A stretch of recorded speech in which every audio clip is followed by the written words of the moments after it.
Welcome friends, welcome to channel cook with Suji. இன்றைக்கி பார்த்தீங்கன்னா வீட்லேயே சூப்பர் டேஸ்டியான ஃப்ரைட் ரைஸ் சிம்பிளாக எப்படி பண்ணுறதுன்னு தாங்க பார்க்க போகிறோம். வாங்க வீடியோக்குள்ளே போகலாம். இங்கே ஒரு கடாய் வச்சுருக்கோம். இதில் ஃபஸ்ட்டு நம்ம கொஞ்சமாக எண்ணெய் சேர்த்திக்கலாம். இதில் முதல்ல நம்ம ஒரு முட்டையை உடச்சி விட்டுறலாம். இதை நல்ல ஒரு பொரியல் பதத்துக்கு இது போல் ஃப்ளேம் ஹையில் வச்சு பண்ணும்போது முட்டை வந்து நமக்கு அடியில் பாத்திரத்தில் ஒட்டாடிச்சு நல்லா கரைஞ்சது போல் உதிரியாக வந்துடும். நம்ம ஒரு பிளேட்டுக்கு மாற்றிடலாங்க. இப்போ திரும்பவும் ஒரு ஸ்பூன் அளவுக்கு எண்ணெய் சேர்த்திக்கிறேன். இப்போ இதில் பொடிச்ச பூண்டு பார்த்திங்கன்னா சேர்த்திடலாம்.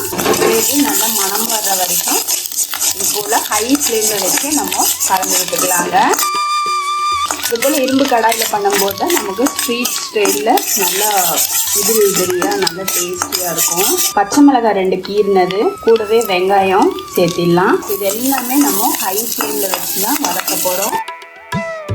அடுத்ததாக பொடியாக கட் பண்ண கேரட்டும் பீன்ஸும் சேர்த்திடலாம். இதுவும் ஹை ஃப்ளேம்லேயே நல்லா வதக்கி கொடுத்துடலாம். அடுத்ததாக முட்டைக்கோசு ஃபைன் ஷாப் பண்ணியிருக்கோம், அதையும் இதோட சேர்த்திடலாம். சேர்த்து நல்லா இது போல் வதக்கி கொடுத்துடலாங்க. ஹை ஃப்ளேமில் வச்சு வதக்கி கொடுக்கலாம். நமக்கு வந்து ஓவர் குக் ஆகணும்னு அவசியம் கிடையாது, ஒரு பாதி வேக்காக இருந்தால் போதும். இது லைட்டாக உப்பு சேர்த்திடலாம். முட்டையும் சேர்த்திடலாங்க. ஆல்ரெடி வதக்கின முட்டையும் இதோடு சேர்த்திடலாம். இது ஒரு தடவை நல்லா கலந்து விட்டுடலாம். இதுலேயே நீங்கள் சிக்கன் பீஸ் சேர்க்கறதா இருந்தாலும் சேர்த்திக்கலாம். நான் இங்கே பார்த்தீங்கன்னா பாஸ்மதி ரைஸ் எடுக்க கிடையாது, சீரக சம்பா தான் எடுத்திருக்கேன். இப்போது இதை சேர்த்திடலாங்க. சீரக சம்பா நம்ம வந்து சாதம் வடித்து வச்சுருக்கோம். அஜினோமோட்டோ ஒரு சிட்டிகை அளவுக்கு மட்டும் சேர்த்திக்கிறேன், ரொம்ப சேர்க்க கிடையாது. தூள் சேர்த்திக்கலாம். கரம் மசாலா பார்த்தீங்கன்னா கொஞ்சமாக ஒரு சிட்டிகை அளவுக்கு சேர்த்திருக்கேன். கொஞ்சமாக சோயா சாஸ் சேர்த்திருக்கேன். கூடவே சில்லி சாஸும் கொஞ்சமாக சேர்த்திக்கலாம். நான் சாதம் வடிக்கும் போதே பார்த்தீங்கன்னா உப்பு சேர்த்திருக்கேன், அதனால் எனக்கு இந்த உப்பு போதுமானது. இப்போ இது எல்லாத்தையும் நல்லா கலந்து விட்டுடலாங்க. ஃப்ளேம் பார்த்திங்கன்னா ஹையில் வச்சு கலந்து விட்டுடலாம்.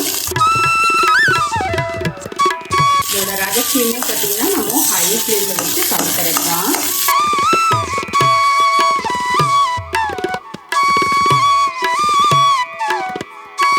நம்ம வீட்லேயே சூப்பர் டேஸ்டியான ஃப்ரைட் ரைஸ் ரெடி பண்ணியாச்சு.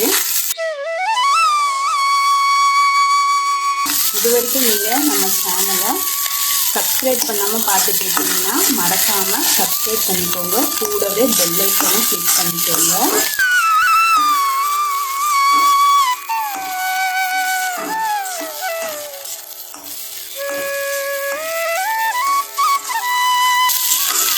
நல்லா கலந்து வச்சு அவ்வளோதாங்க. சூப்பர் டேஸ்டியான ஃப்ரைட் ரைஸ் ரெடி ஆகிடுச்சு. நம்ம செய்கிற இந்த ஃப்ரைட் ரைஸ் ரெசிபி உங்களுக்கு பிடிச்சதுன்னா மறக்காமல் லைக் பண்ணுங்கள், ஷேர் பண்ணுங்கள், வீடியோவை சப்போர்ட் பண்ணவும் மறந்துடாதீங்க. இது வரைக்கும் வீடியோவை பொறுமையாக பார்த்ததுக்கு ரொம்ப ரொம்ப நன்றி ஃப்ரெண்ட்ஸ். தேங்க்யூ.